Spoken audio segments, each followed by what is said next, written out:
Hey guys. All right then, so the 68 Valiant is back in the shop again, and its turn to be worked on has come up. And so let me bring you up to speed on what's going on with this. So anyway, back in the spring I got this thing running again, and put the manifolds that I repaired back on it and did the carbon stuff, and got it, like I said, got it going again, and started back on it just to finish up what needed to be done on it. If you hear people talking, my neighbors are out there talking to somebody, I don't know who, but anyway, so this thing kind of ended up in limbo because about that time I bought the Chrysler out there and I got started on that, and I just kind of pushed this one to the side because I didn't want to try to be switching back and forth between projects. So this thing is not, it doesn't have a whole lot left to deal with on it, but I'm gonna have to go back and redo a couple things and go a different direction with something possibly. So I've got a list made up. Well, we'll just run through that real quick and kind of explain, give you a little bit of explanation of what we're talking about with it. So you can see here's my list. I've helpfully titled it 1968 Valiant. All right, number one, brakes, which is rubber lines, shoes, rebuild the wheel cylinders. The brakes on this car work. They're not great. It's got a couple, like at least one rear wheel that's grabbing and one front one that grabs. When I pulled in here, it slid the right front wheel and not the left one, and when you hit them the first couple times, it's almost like you got power brakes. So that tells me that possibly the right front shoes are contaminated with something. Maybe it's got a leak or something. So I don't know, but that doesn't matter because I've got all the parts to redo all that, and we're doing a 70s style brake job on this. I got some cheapo relined brake shoes, and I got some four wheel cylinder kits to rebuild the wheel cylinders because I'm anticipating that the wheel cylinders are okay. They're functioning, but they're not, they're probably just need to be freshened up. My brother didn't think that you can actually rebuild wheel cylinders. It wasn't legal, but it is. You can do that. All right. So while we're in there, we're going to check out the front end. We're just going to see how the idle arm and pitman arm and the tie rod ends and the bushings and all that ball joints look on this. I've driven it down the road and back a little bit, and it seems like it, it's not too awful loose, and I don't hear any noises under there. So hopefully things will be in okay shape. I've got a new idler arm there that came off the old green donor car, which is now the donor car. So if I need that, I can use it. All right, repair and replace the carburetor and the manifolds. What's going on with that is this is pop the hood for you. Seen this car several times. It's no nothing new really to tell you, but this has got the original equipment on it, and that comprises a one-barrel Carter BBS carburetor and the original manifolds and exhaust manifolds. And I don't know how much I explained about this, but I had to go repair these manifolds because these manifolds, like all, the great majority of six-cylinder manifolds, they have a separate intake and a separate exhaust, and they join right there with bolts. And this one, the two outer bolts were okay, but the one on the inside past the carburetor there was snapped. It rotted away because it was leaking. So I had to redo all that, and I got to stop leaking there, but I made a snafu about something when I was getting it back together, got it back together, and what snafu was. First snafu is, I wanted my flashlight, I can't find it, there it is. But when I got it back together, I realized I still had a leak up here. And so, I'll be honest with you, I already had the leak down here at the flange, and I didn't pay enough attention to this. And what's going on is, that flange right there, it leaks exhaust out right there, right in the center of it. And what's happened is somebody has over-tightened this flange on this exhaust manifold so much that it has made it sort of what I call, I guess, bell-mouthed it, something like that. Anyway, the ends right there join together and meet each other with the gasket before the center does. So it leaks, so that's not good. And it was doing that before, and yours truly did not pay enough attention to that. I should have put my straight edge on it before I ever put this back together, and I didn't. So that's stupid tax that I have to pay on that.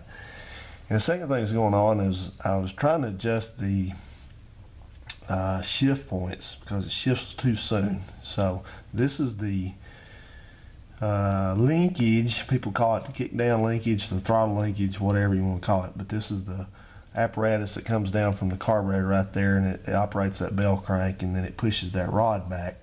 The more you push on the gas, the further that thing goes back. So anyway, I was trying to adjust that, and I can't get enough adjustment out of it, and I got looking at my service manual, and turns out that somebody has put the wrong linkage on this. Part of it's correct, this part up here is correct, like right about right there, and then all this down here ain't correct. So I don't know if this car has had the transmission replaced or something like that, but it doesn't matter because we're going to correct that. And the carburetor works okay. It's not the best carburetor I've ever used. It's got a little bit of a periodic flat spot, but it's doing the job. So I would reuse this stuff. I would try to deal with this without taking this all off if I could, and I may be able to, but we'll see. That's going to be probably the last thing I do. Probably the worst thing is probably going to be the last thing. Isn't that how you always do it?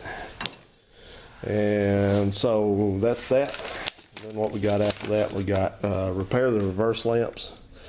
So this car is old enough that it's got a separate backup reverse light switch that mounts on the steering column down low inside the car, and it's got this thing on the steering column, a little peg that comes up and hits another peg on the switch and makes it run through a range of travel, and when it gets to a certain spot, which is supposed to correspond in reverse, it completes the circuit and turns the reverse lights on. But this one didn't do anything, and I got in there looking, and it doesn't even have a switch on it. So I harvested the switch, which is quite expensive now if you have to buy one, NOS one, off that convertible that I got rid of, and the peg and everything. And so I was fooled with it a little bit, but I couldn't get the peg to stay in the column.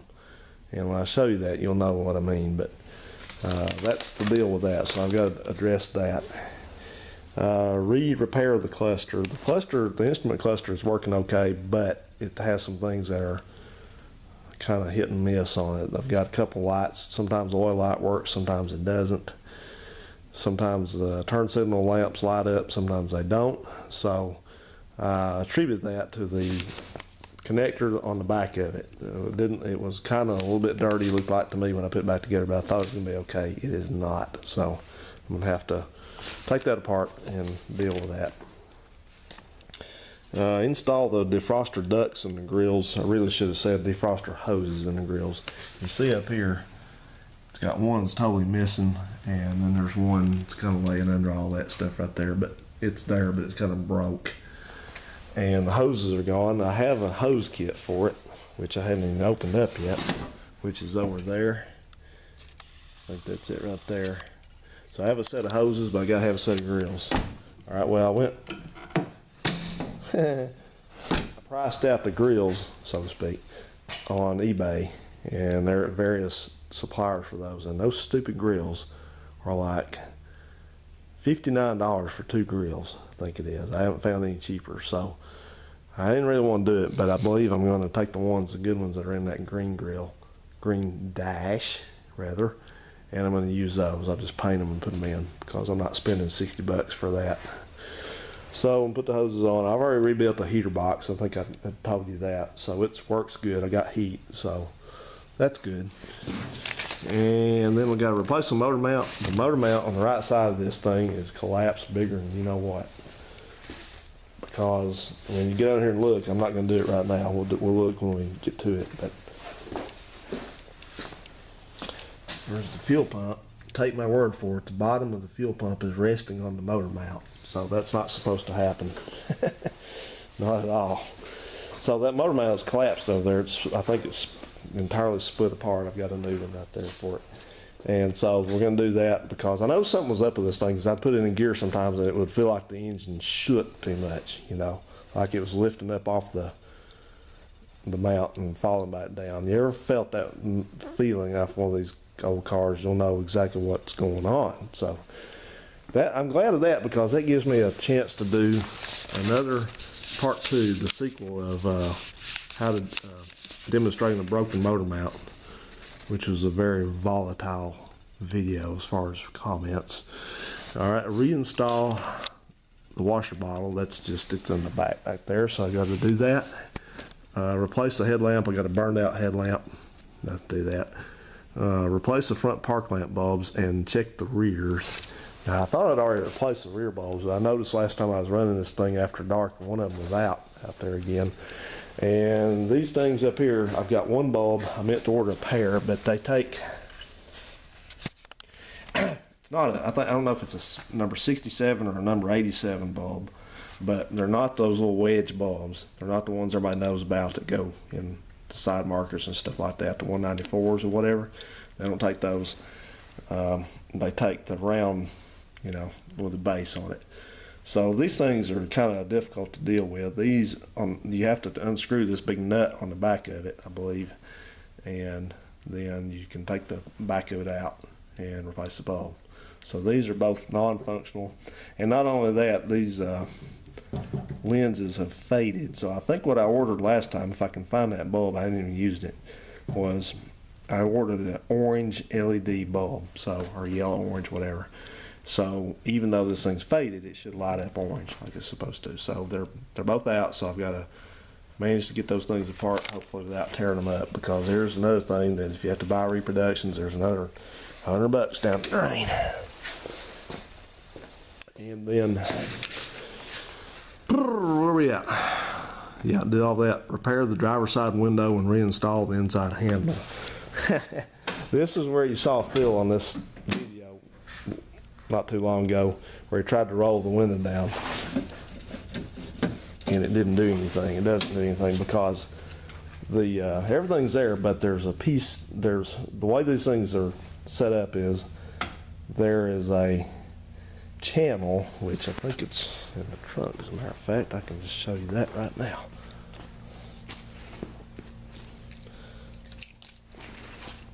Holds the window up.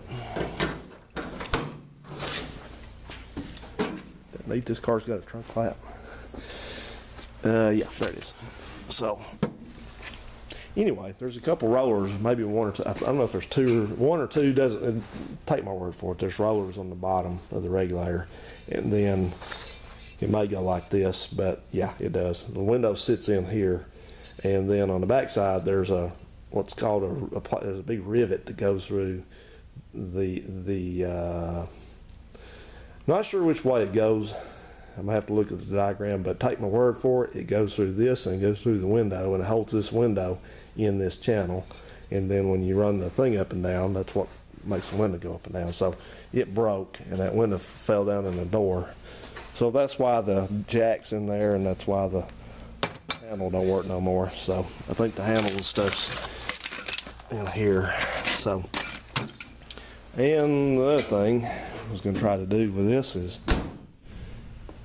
replace the spring in the gear shift. Now I know that sounds hilarious, but that's an actual thing, because if you look at the gear shift, pull on it and move it, see, it just kind of does that. It's not supposed to do that. There's supposed to be a spring in there that kind of spring loads this, so it doesn't just try to, you know, stay back here. It's supposed to be up front, forward. Gives you, helps your detent. It's not, you know, I guess it's intended to keep you from going into the wrong gear too easy, but anyway, it's down in here somewhere, so I think I'm gonna have to take the gear shift off, take the roll pin out, and do that. The other one's got one in that other steering column, which I gotta be sure I take out that car out there before I get rid of it. And that's about it, guys. That's gonna be stage one, and that'll get it on the road. So I got the gas cap put on there and all that, so I'm going to get that old plastic yucky one off there, and I'm going to go ahead and at some point here and soon I'm going to go ahead and get the original type of wheel covers to put back on it. I don't like these dog dishes because They're not even supposed to be on here. But these are later model dog dishes. I'm trying to wonder why my neighbor is over there sitting outside her house. So usually just kind of go right in. I know what they're doing. They're having fun. It's none of my business. So anyway, that's that. The engine runs pretty good. Sounds good.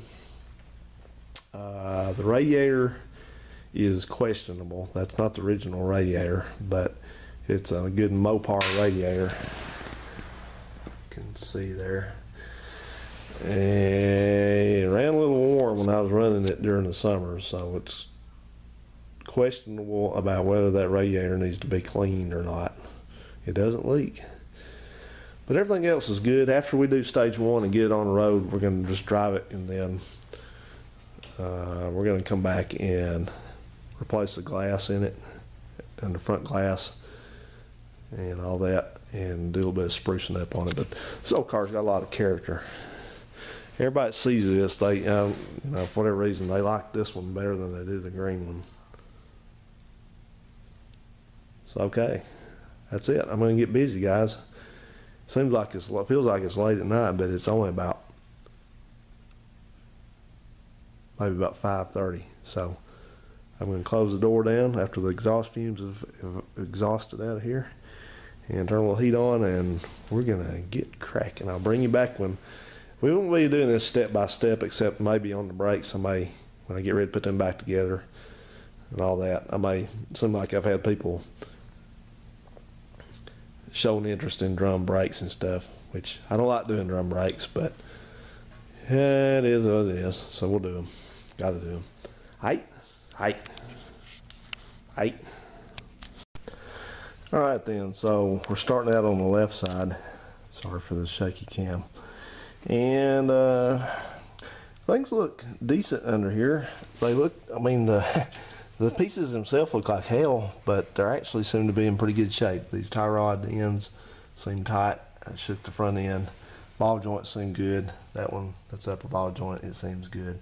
No telling when it's been greased last, but anyway, this drum looks like it has possibly been replaced at one point with a used one. There's an R and a K on it from something, and then there's I think that says L504R or K or something like that. So anyway, somebody, I guess evidently maybe replaced this drum. Still got those are supposed to be anti-squeal springs. The springs going around the circumference of them. I don't know, but what I don't like is when I rotate this thing, it's got like a hard spot. Well, better there, but got a couple resonance here. I don't like me being here, but yeah, it's got kind of a tough spot right there. So the drum may be out of round. May have to see if I can get it turned. And when I say see if I can get it turned, the thing is, like Dylan said in his videos, is that you can't turn these things down past, well, you're not supposed to turn them down past a certain thickness. So it's like he said, it's printed on there somewhere. So we'll check it out and see what's what. So I did see, of course, when I already knew that I needed brake lines, because you can look at those and they're just, if it'll ever focus, that's what my camera is. Yeah, so they're all cracked, unsafe. So shocks look a million years old too, but they seem to be all right for now. So all right, I'm gonna rip this thing apart and see where we get. Height then. So got this left-hand drum off. It came right off without a fight, and no real bad news on it except that the wheel seal back here was leaking. Okay, grease leaking out of it. Is petrified.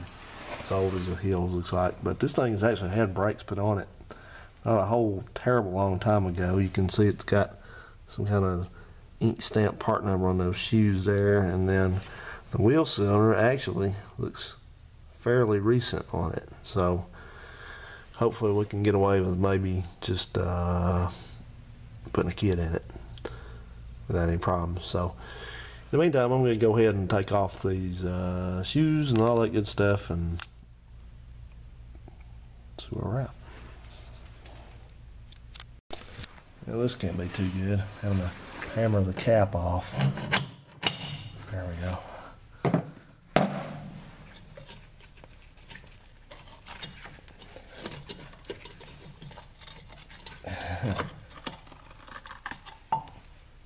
Well, it's actually got fluid in it. Good. I don't know what it looks like. It's too dark to see, but it's in there. Okay. Alright, get rid of that.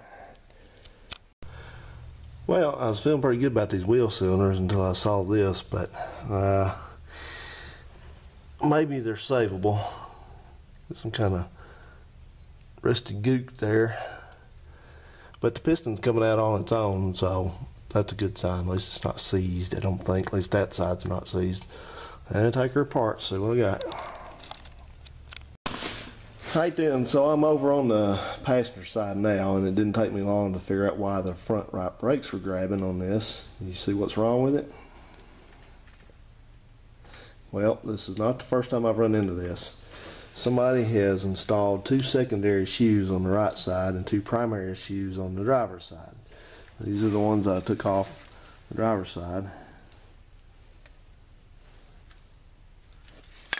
As you can see,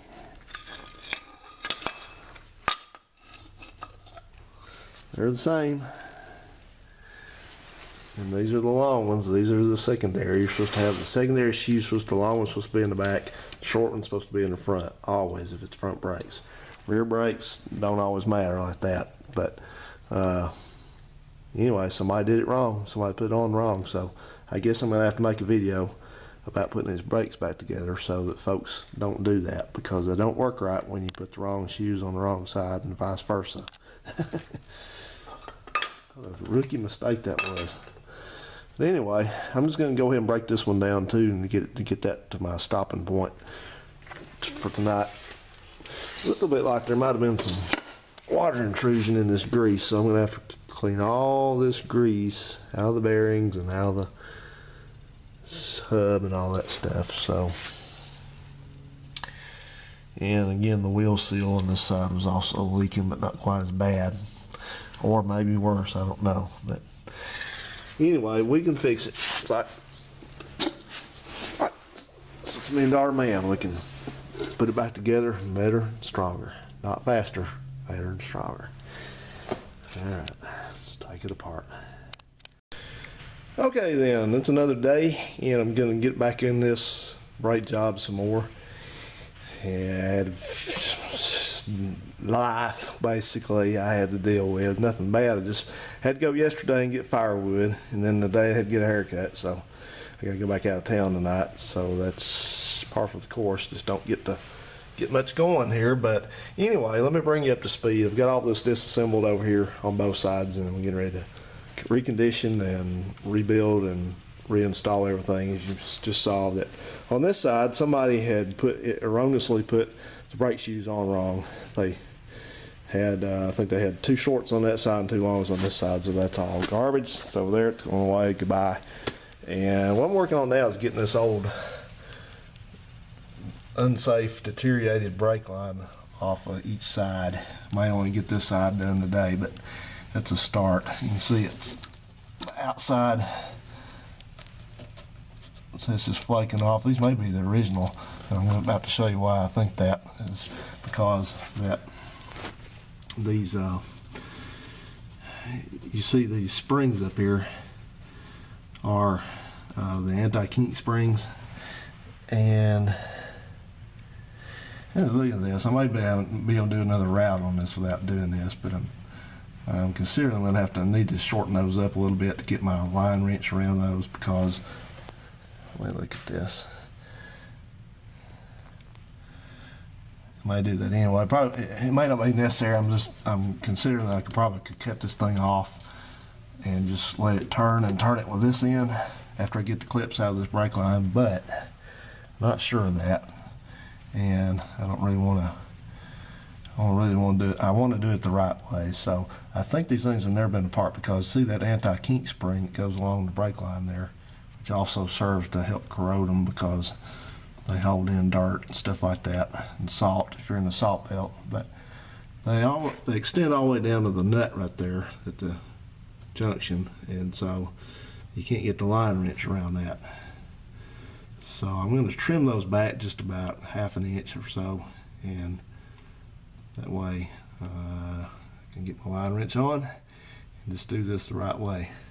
You'll see I'm missing a bump stop bumper right here, which got on the other car, and this shock's okay, but the bushing on the other shock on the driver's side is out of it, so it clunks around. So I've got a brand new set of shocks. They're not new, but they're never been used, so I'll just put those on while I'm under here and go with that.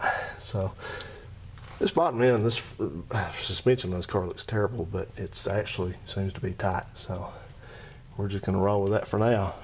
Let sleeping dogs lie. And then the next thing I'm going to do is I'm going to just dress this wheel cylinder a little bit. It looks pretty decent. It's got just a little bit of rust staining in it, but I'll clean it up and clean this backing plate up and all that. I don't know why that spindle is blue right there. That looks like heat, but I don't know why it would be like that there. It's not an area where the bearing rides. So that's where we're going with it. I like my light. Well, she's a doozy there, isn't it? That's one of those LED work lights. And so like everything I ever work on, I just never have enough light. I don't know what the key to that is, but this will help. So, all right, let's get busy with it. All right, I reckon this is gonna go. The one up top broke loose. We'll have a good spot. Spot to do this with here.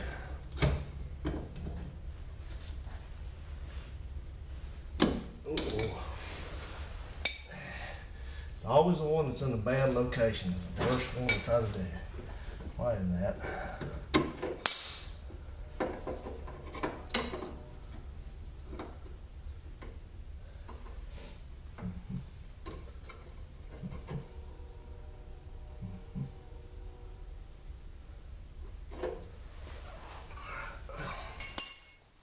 We're going to have no solution except to do a little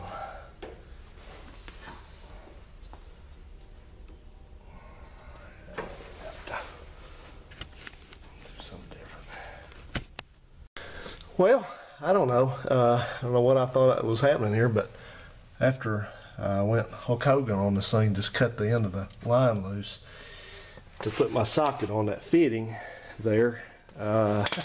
Turned out it was already broke loose. I thought I had stripped it, but evidently I didn't. So that's what you got left. Normally you don't have to do that, but I did it because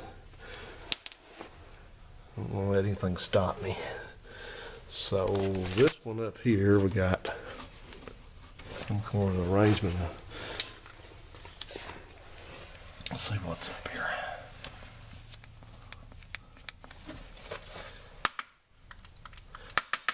Tell you what, it's gonna be a while before I buy another mag light, that's for sure. If ever. This one works when it wants to. So up here we got just a bunch of dirt. So I'm gonna scrape that out. I already got that one broke loose, so. Well, if the police are using mag lights, they're in trouble.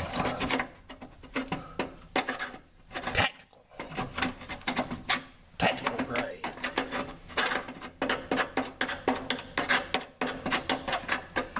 It's like the Popo uses. So I was going to mention something, guys, real quick. I know a few of you from time to time have expressed interest in doing a meet and greet, things like that. And that's fine, but please don't ask me to provide my telephone number or call you or anything like that if I don't know you.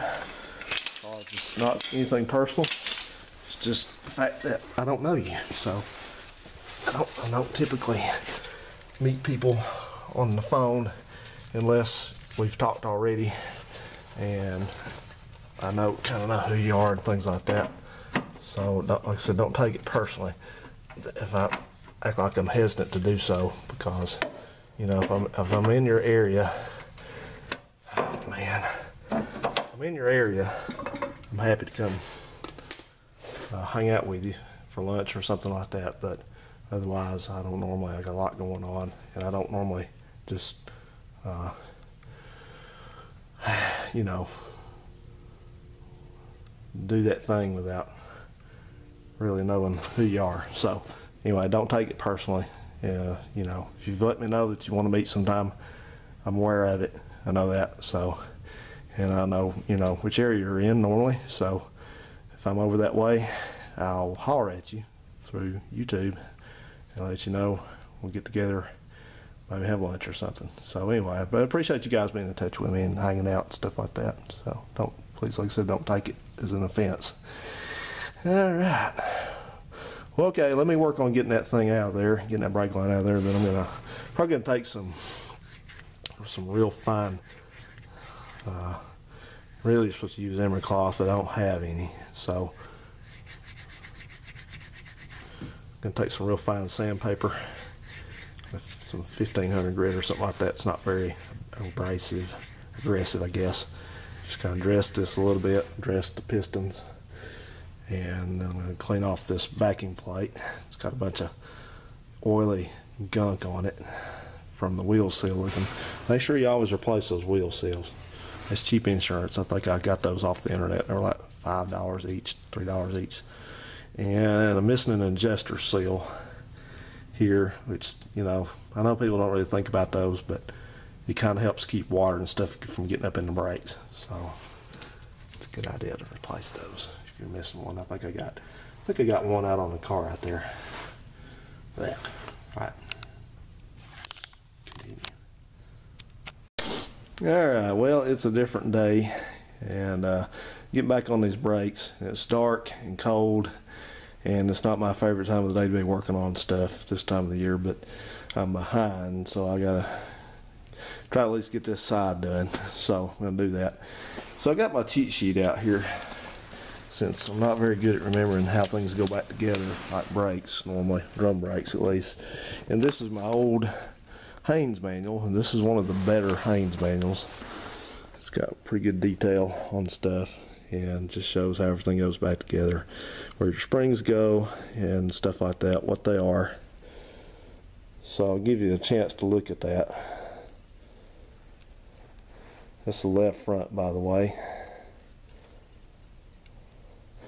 And it's not that complicated. You just got you got the two, what they call the primary return spring and the secondary return spring there at the top, and you got the anchor up there at the top, and then you got the cable that runs down, which goes on very first before you put the springs or anything else like that in. Comes down for your automatic adjuster here. That's your secondary.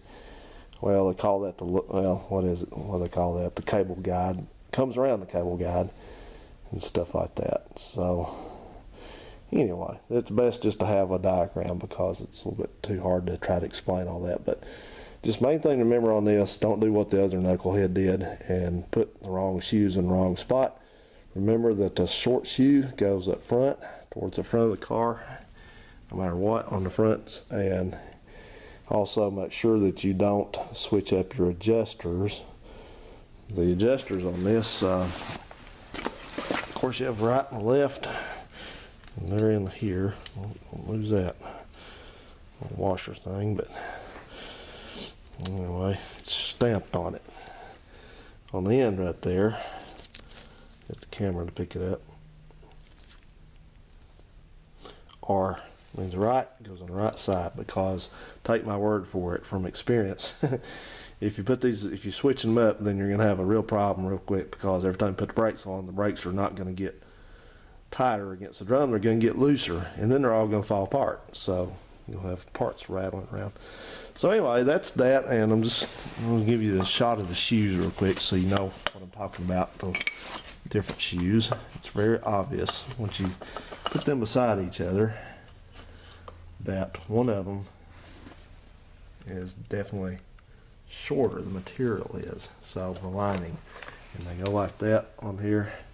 So you want this one up front like that, and try not to switch the fronts and the rears up either. So anyway, I was digging around and I got this big box of brake junk back here. I got wheel cylinders and kits and stuff, and not enough to really do much of anything with all of it, but I did manage to round up some retainers and some springs, and the little things look like nails, so that'll get those in. And basically it's just putting it back together. And I don't really have a set way of doing this. Some people try to take their spoon back there and adjust the brakes and all like that. I just kind of feel it when I'm putting the drum on and all that. I kind of, before I put the bearings in, I sort of test fit the drum and see how much drag it's got on it. But you can do that, so we may just do that. I've got the little angled. I think I got a small one of those there. It'll work for that. So anyway, guys, I got to go ahead and get going because I'm getting pretty cold out here, so I want to get this done. So anyway, I'll show you the finished product.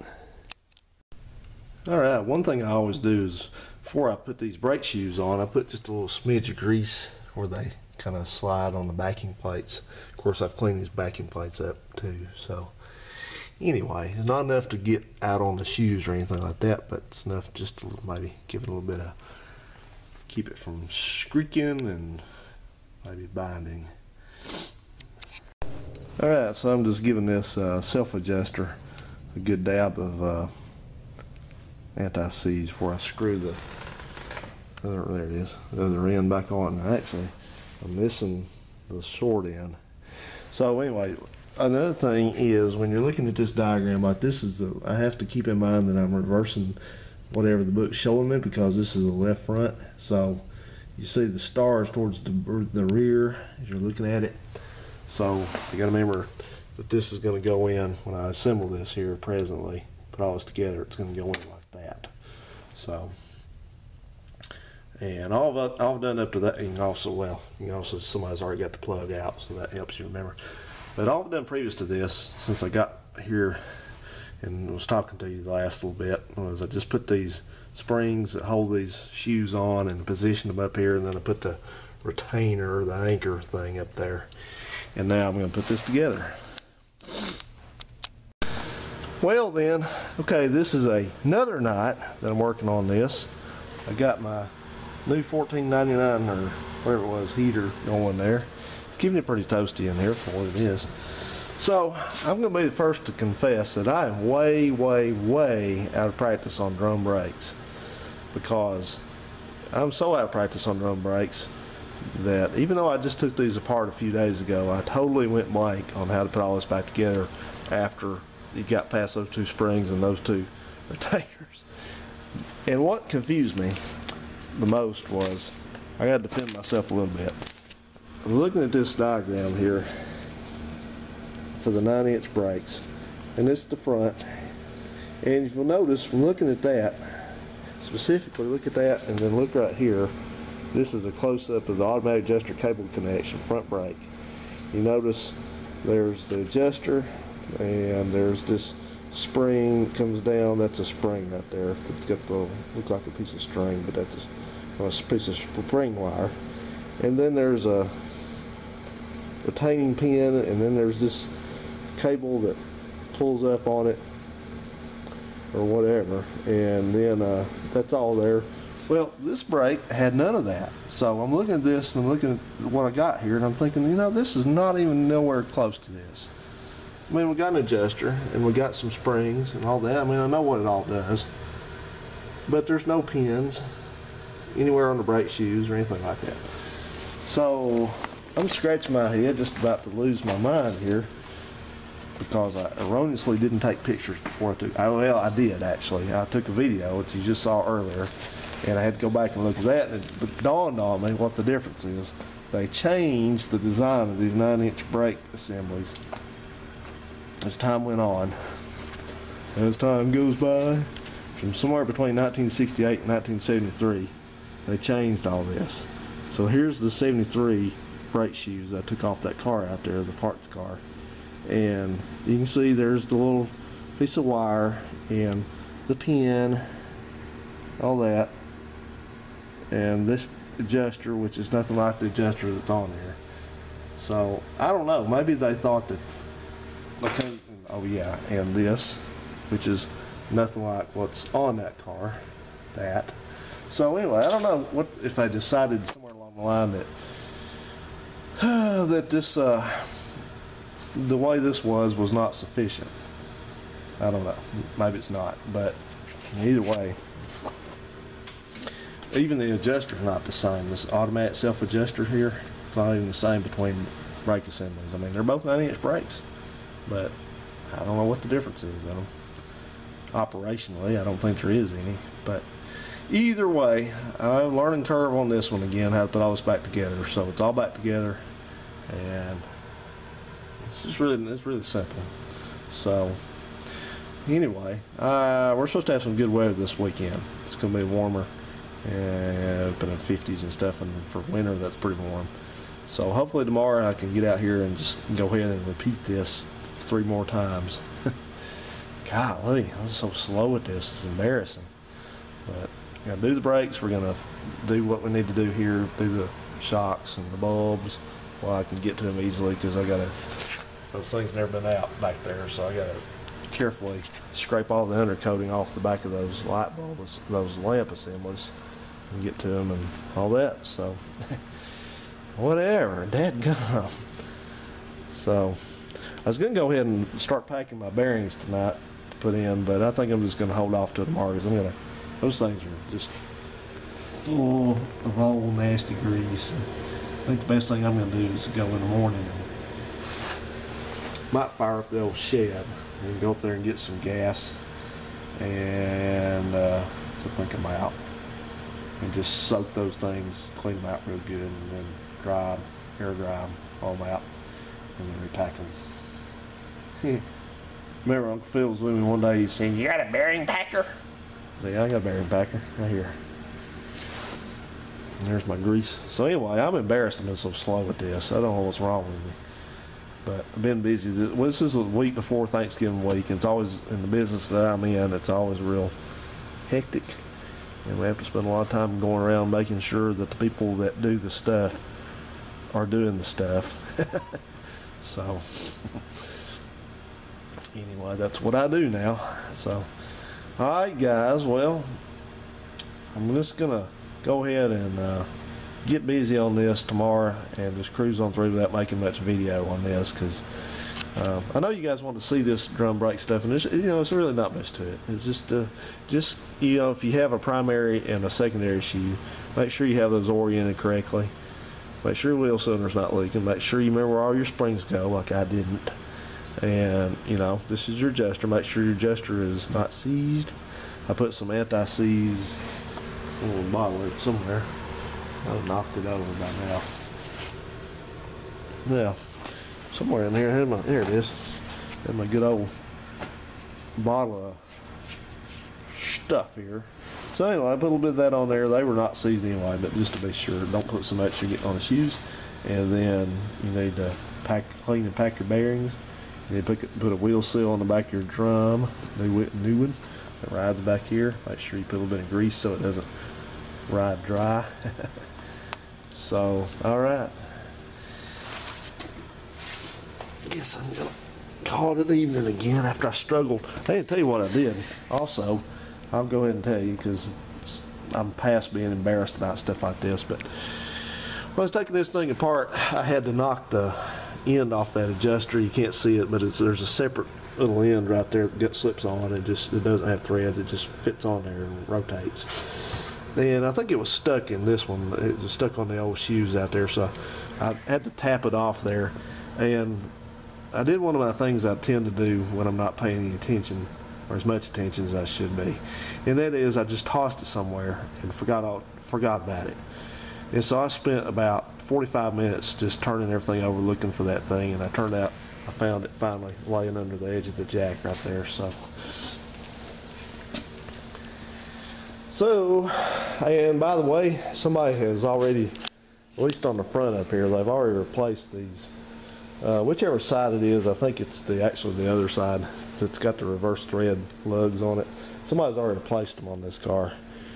I think at least on the front. The back still may have them, but if you're wondering about that, because that's a thing you got to be real careful about when you take one of these cars. If you ever have to go have the tires, what's with this camera? Excuse me, tires dismounted for wheels dismounted for some reason. Then you got to be careful and let them know that, because they'll twist the things off trying to get them loose. So anyway, yeah, enough of that. I got somebody coming tomorrow. I got to hopefully get out there and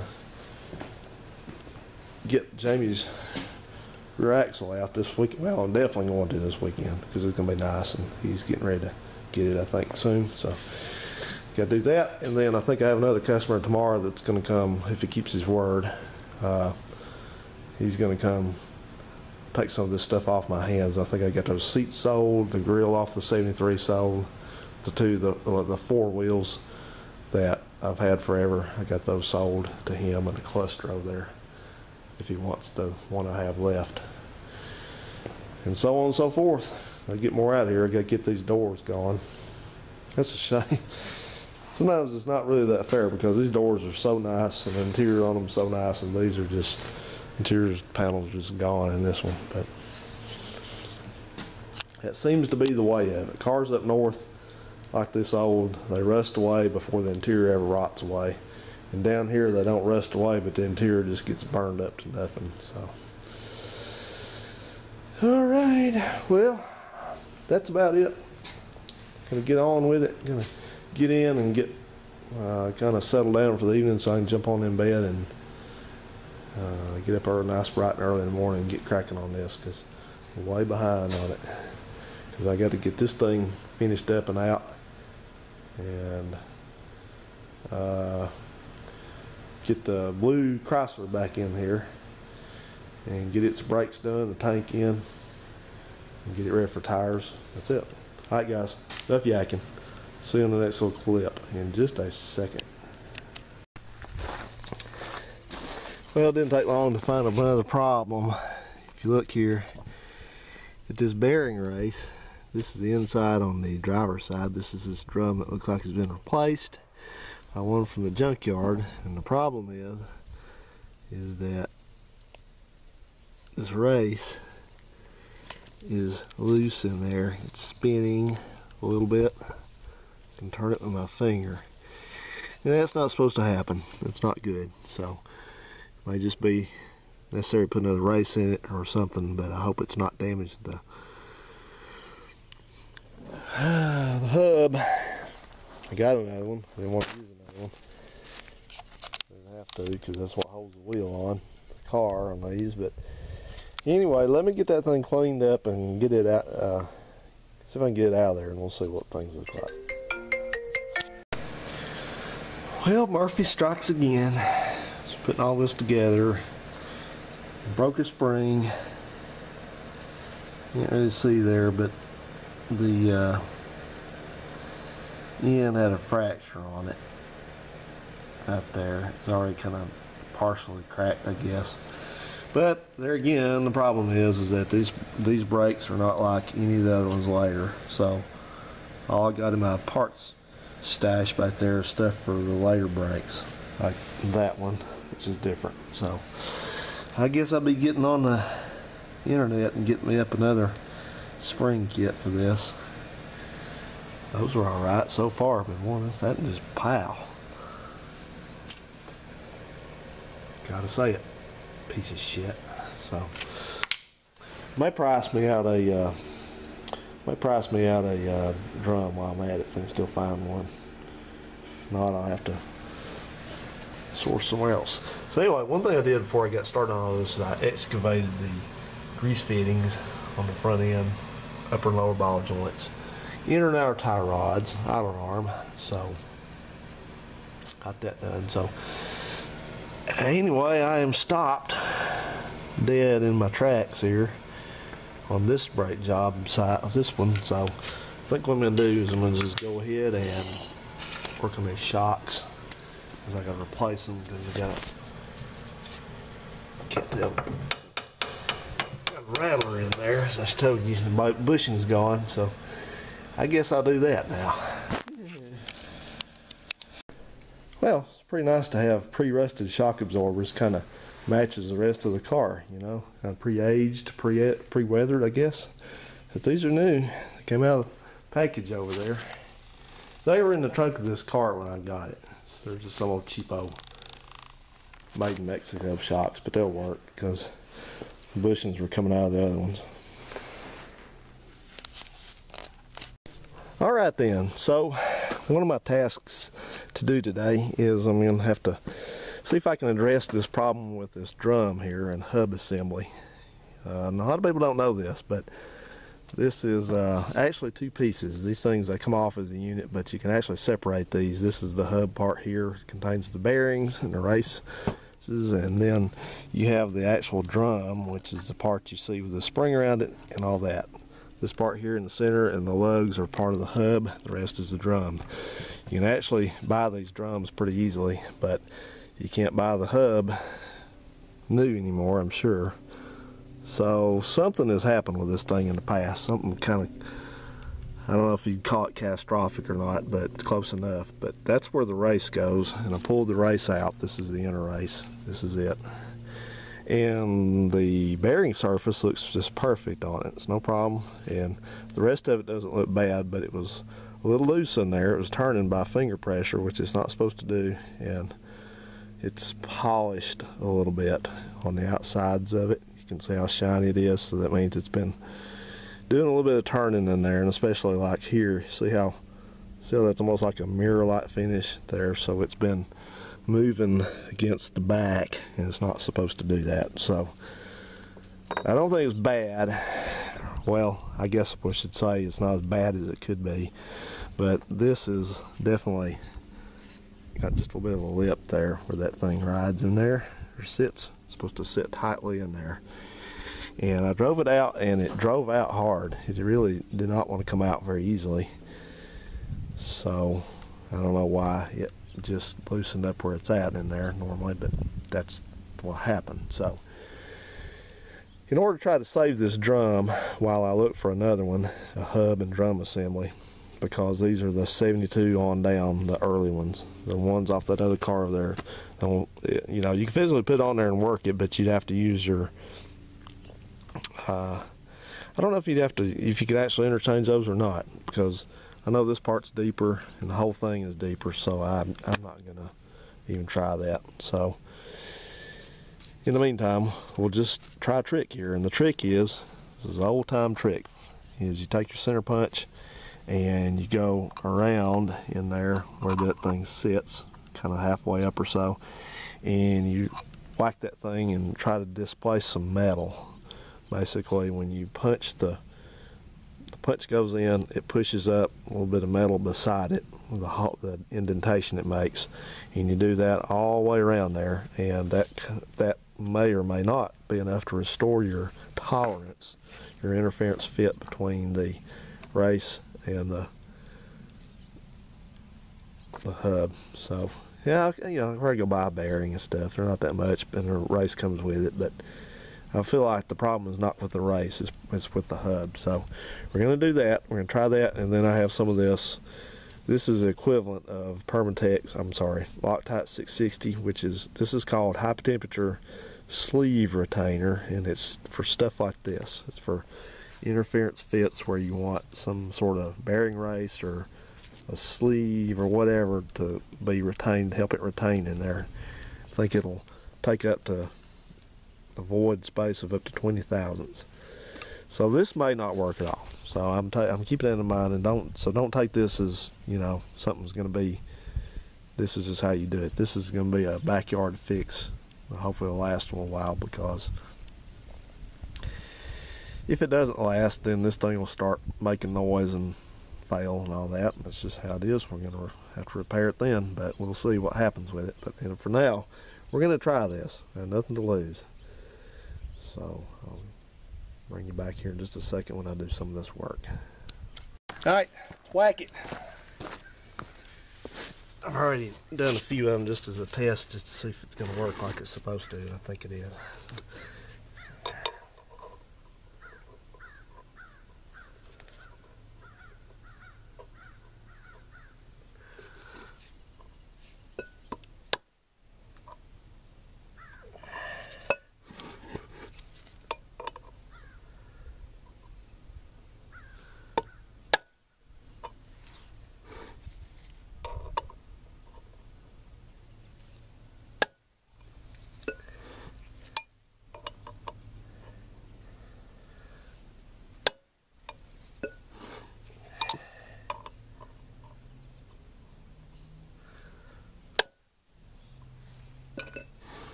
Why I keep moving this drum around.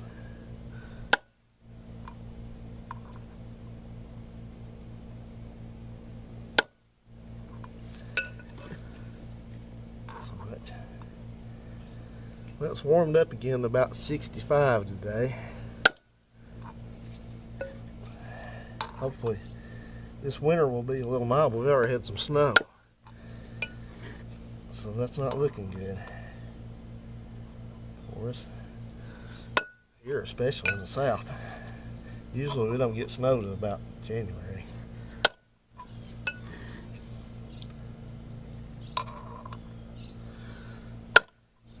It's a little low there. Let's try it again.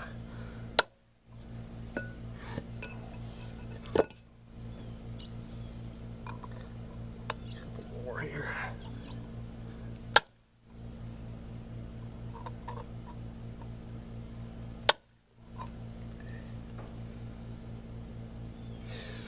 Okay, so let me just remind you, this is the most redneck repair you could probably do on something like this.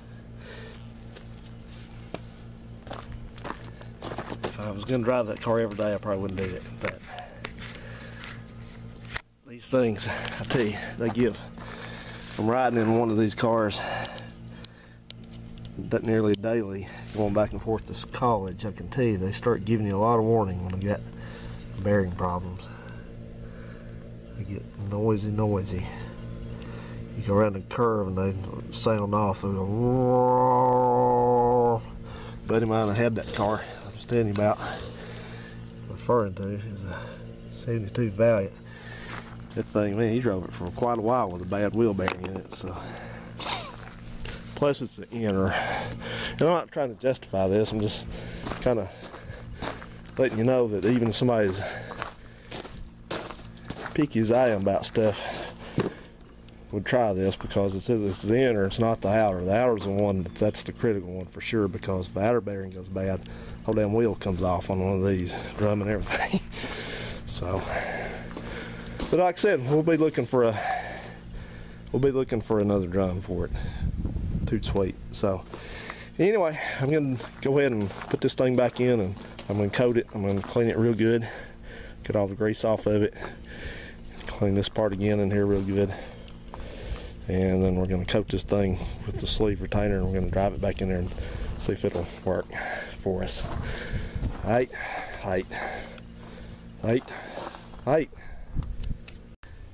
Alright, so I just got done coating that thing with Permatex and driving it back in there, and it felt pretty good going in. It felt like it had some resistance when I got it down seated, so hopefully this little trick's going to hold for a while. Let's hope. So I'm going to clean the rest of that Permatex off there. Like I said, Loctite makes this in a 660, I think is the number, and they may have a 680. So all I did to get that back in there, I just picked out a socket that was the exact same diameter, outside circumference, as the bearing race, and just went to town on it and just seated it in there, and just turn it around and make sure that it's all the way back down where it's supposed to be, and it is. So I'm going to clean that Permatex off of there. Clean that bearing again too. But that's all I can do right now with it, because it needs to sit, and I can't put together anyway because the broke my spring to my brakes in there, so I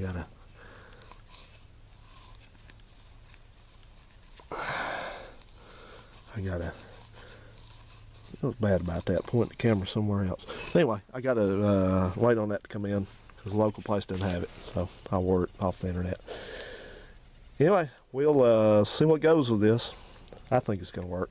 And by the way, and this is not to pick on anybody, this is only in humor, so I hope nobody is going to react badly and say, oh, you should mind your own business. But you ever watch R. Peak's videos? A lot of us do. We love R. Peak. Richard's a good guy, and he does things his own way, and this is not trying to give him a course correction or anything like that. It's no big deal. But you ever see Richard post a video and it's got a question mark in the end of the video in the title, you need to know how to interpret that. Like, he just put one up, said remove Crosley engine with a question mark. If you ever see the question mark means he's only thinking about it. He's probably not going to do it. He hasn't done it yet. Like, he's done that with the hot rod. He said pull hot rod engine and had a question mark or something like that, so it's like, well, I might do it. I'm thinking about it. So I'm as likely as to not do it as to do it. So just as a heads up, I learned that, and I tease Richard about that periodically. And Richard does not hesitate to tell me that he hopes it doesn't break my heart. He hopes I'm going to be okay with it if it doesn't happen, and bless my heart, mercy sakes, and all that, and mind my own business. So anyway, but it's all in good humor, you know. It's just joking around. But with RP, when you see the question mark, just remember he's only considering it, whatever it is. Gee whiz, there's something else wanting to fight me. These are these 1968 only marker lights, and these are the ones off the front, and they're just a pain to get to the bulb to change it. You have to take this big nut, like stamped nut, off the back of all this, which holds it in the fender. And then when you get that loose, you have to unscrew this thing from the trim piece, and then you have the gasket, and then you have the lens, which on this one's all faded, and then down in there you got a bulb that you got to try to get to. So this one evidently got mangled a little bit. Somebody didn't know how to take it out, I guess, and the bulb didn't really want to come out easily, but we got it out. I had to break it, but it's out. So I'll put this back together and we'll hope this works. This was, like I said, this was only for 1968, and then they changed and went to, I don't know if they changed the one didn't have a, I don't know what they did, but one year I think they didn't have the lit up marker lights. It might have been 1969. They had the flat style, but they were not lit up. And then I think about 70, that's when all of them lit up, and they were all plastic. Or, well, they were plastic on the back, but they were inset into the fender. Those, for whatever reason, who knows what they were smoking whenever they were thinking of this, but those you can just pop the holder out from inside and it just pops out. That one? No. Over-engineered it. Whatever. Sheesh. Okay, then. I have cut the yard, hopefully for the last time this year.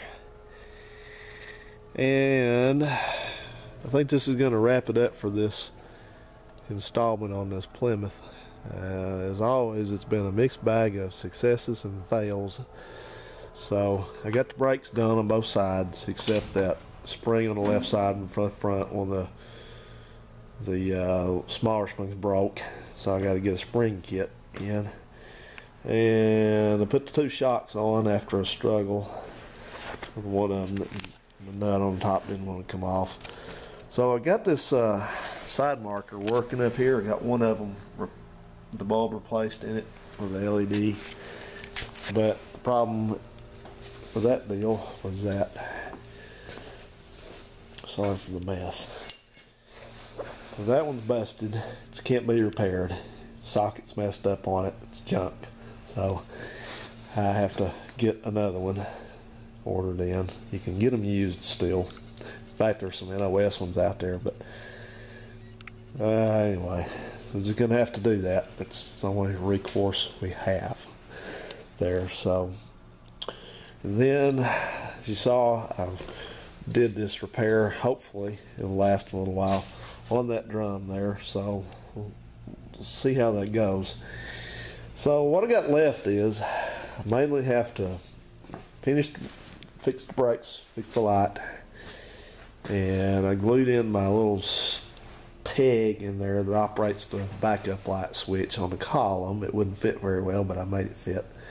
And JB welded it in. I don't like to use JB weld on stuff like that, but it wouldn't fit otherwise. So we'll see if that works. I've got to change out my defroster vents and paint them. You can't get the paint for the dash anymore. You have to just get the closest approximation. I have to put in the thing for the window, and I got to build up this manifold that I'm going to put on, paint it. I got the carb disassembled and got it soaking over here. Do that, and wow, hopefully that's going to be it. A lot of stuff needs to be done on this. Still got to work on the instrument cluster a little bit.